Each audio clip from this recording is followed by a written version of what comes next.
그만두기 전에 생각해 봐야 할 것들. 신입사원으로 출근한 지 얼마 안 된 동생이 형에게 묻는다. 형, 대단해. 어떻게 직장을 10년이나 다녔어? 왜? 벌써 힘드냐? 아침마다 출근하는 게 죽을 맛이야. 앞으로 언제까지 이렇게 살아야지? 네가 아직 진짜 쓴맛을 못 봤구나. 2년만 더 다녀봐라. 직장을 그만두고 싶다는 생각은 보통 2년 정도 다녔을 때 처음으로 찾아온다. 그 다음부터는 수시로 찾아오며 나중에는 하루에도 몇 번씩 그만두고 싶다는 충동에 휩싸인다. 아마 그럴 때마다 사표를 썼다면 우리는 직장을 골백 번도 더 옮겼을 게다. 물론 매번 취직이 다시 된다는 가정 아래 말이다.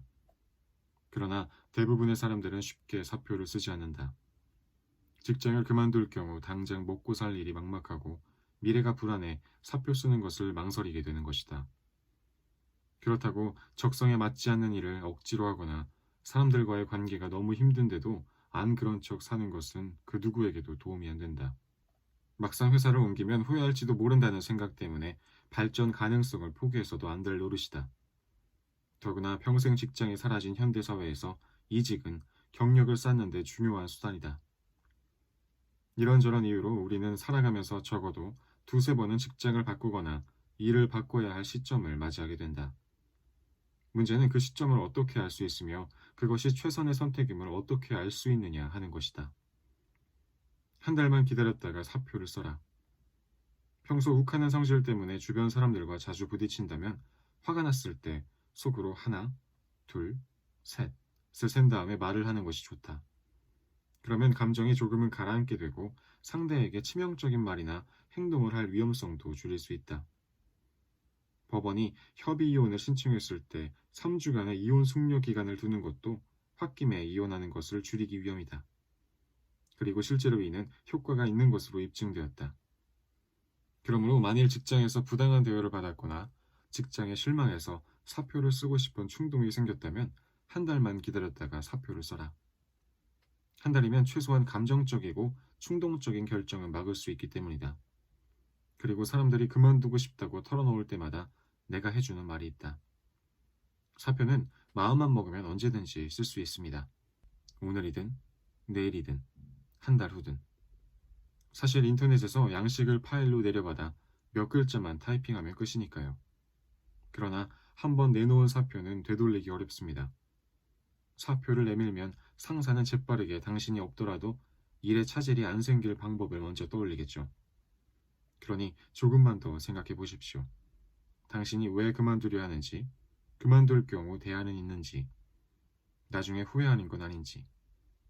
그러면 반 이상의 사표를 접는다. 어떤 결정이든 감정적으로 하면 안 된다. 특히 중요한 결정일수록 충분히 생각해보고 냉정한 판단을 내리는 게 필요하다. 인간관계가 힘들다. 더 늦기 전에 공부를 해야겠다. 사람들이 직장을 그만두는 이유 중 1위는 힘든 인간관계라고 한다. 만약 당신도 그 문제로 고민하고 있다면 문제의 본질을 들여다볼 필요가 있다. 예를 들어 모난 성격의 상사 때문에 힘들다면 다른 동료나 선임자들에게 자문을 구해 대처법을 배우거나 정 인정할 수 없는 성격의 사람이라면 그런 사람을 간부로 뽑은 직장의 성향에 대해 생각해보고 결정하는 것이 좋다. 그러나 특정 사람을 떠나 모든 관계가 불편하다면 문제는 당신에게 있다. 자신을 무조건 감싸 안아주길 바라는 의존적인 사람은 직장의 냉정한 계약 관계를 견디지 못한다. 직장을 돈만 알고 직원들을 착취하는 무서운 곳으로 여기는 것이다. 자아 이상이 높은 사람은 열악한 직장을 견디지 못한다. 이 경우 직장은 형편없고 거기서 만들어낸 상품은 가치 없는 것으로 느껴진다. 열등감이 많은 사람은 자신이 부족한 부분을 직장 분위기나 상사 탓으로 돌리는 경우가 많다. 상사라는 작자들은 자신의 무능을 부하 직원에게 덮어 씌우는 사람들이며 직장은 직원들을 감시하는 삭막한 곳이라고 불평하는 것이다.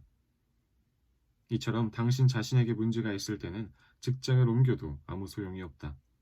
똑같은 문제가 반복되는 가운데 상처만 깊어질 뿐이다. 심지어 직장을 너무 많이 옮겨 다니면 어느 순간 사회성이 떨어지는 골칫덩이로 낙인 찍히게 된다. 그러므로 그만두고 다른 직장을 알아볼 게 아니라 지금 다니는 곳에서 그 문제를 해결하는 것이 급선무다. 인간관계 문제 말고도 요즘에는 외국으로 유학을 갔다 올 목적으로 혹은 좀 더 안정적이거나 고수익을 보장하는 교사나 공무원, 전문직 등에 지원하기 위해 직장을 그만두고 공부를 다시 시작하는 사람들이 늘고 있다. 만약 당신도 그런 이유로 고민하고 있다면 곰곰이 따져봐야 할 것들이 있다. 당신은 과연 언제부터 그 공부를 하고 싶어 했는가?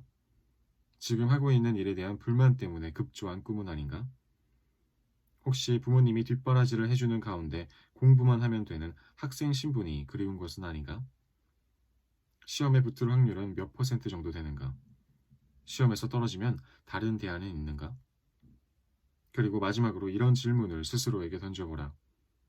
붙으리라는 보장도 없는 그 어려운 시험을 위해 직장을 그만두는 것이 당신에게 과연 좋은 일이고 당신이 진정 원하는 것인가를. 혹시 당신이 힘들고 초라한 현실로부터 무작정 도피하고 싶은 것은 아닌가를. 그런 이야기를 하면서 내가 덧붙이는 말이 있다. 아마도 당신이 공부하려는 그 노력의 반만이라도 지금 직장에 기울인다면 당신의 직장 생활은 분명 성공적일 것이고 당신의 경력은 훨씬 빠르게 발전할 것입니다. 그러나 그럼에도 그만두고 싶다는 생각이 확고하다면 나는 더 이상 당신을 말리고 싶지 않다. 당신이 충분히 심사숙고한 후에 내린 결정이라면 이제부터 필요한 것은 절대 뒤를 돌아보지 않는 것이다. 후회는 사람을 머뭇거리게 만들고 자신 없게 만들 뿐이다. 그러므로 일단 결정했으면 원하는 것을 향해 빠르게 움직이는 게 좋다. 나중에 후회하면 어떡하지? 세상에 옳은 선택은 없다. 그렇다고 틀린 선택도 없다.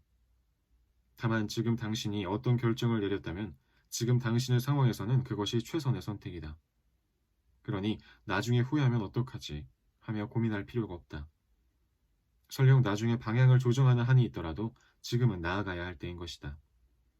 그리고 어떤 선택을 했든 그 결정에 대한 책임은 당신에게 있다. 만약 당신이 그 결정을 하는 데 있어 수동적으로 어쩔 수 없이 쫓아갈 수밖에 없었다 하더라도 말이다.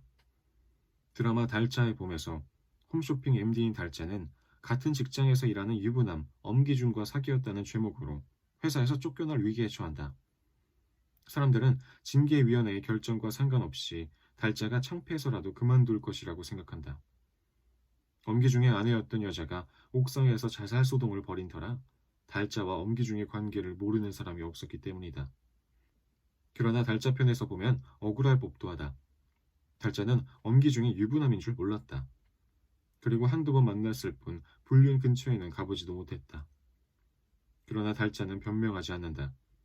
애초에 34살이라는 나이에 쫓기고 홈쇼핑 회사 대표라는 조건에 이끌려 엄기중을 만나지 않았더라면 일이 그렇게 커지지 않았을 테니까 말이다. 그래서 달짜는 일이 그 지경에 이른 데 대해 자신의 책임도 분명히 있다고 받아들인다. 하지만 달짜는 회사를 그만둘 수가 없었다. 지난 8년간 직장에 쏟아부은 노력과 열정을 하루아침에 포기할 수 없었던 것이다. 달짜는 그러한 마음의 소리에 따라 창피하지만 회사에 남고 싶다는 생각을 하게 된다. 그래서 징계위원회에 모든 책임을 질 테니 제발 회사에서 쫓아내지만 말아달라고 간청한다. 달짜는 자신의 결정에 따른 모든 책임을 진다. 사람들의 비웃음도 꿋꿋하게 견뎌내고 잘 나가는 MD에서 고객 상담실로 좌천되지만 씩씩하게 그 현실을 받아들이면서 또 다른 인생을 용감하게 개척해 나간다. 결국 달짜는 나중에 MD로 복귀해 멋진 인생을 살아간다. 달짜는 후회하지 않기 위해 마음의 소리에 귀 기울이고 그 소리에 따라 최선의 선택을 한 다음 그 선택을 믿고 꿋꿋하게 앞으로 나아갔다. 당신도 그러면 된다. 꼭 달짜처럼만. 오늘은 여기까지 읽겠습니다. 오늘도 수고하셨습니다. 감사합니다. 안녕히 주무세요. 잘 자요.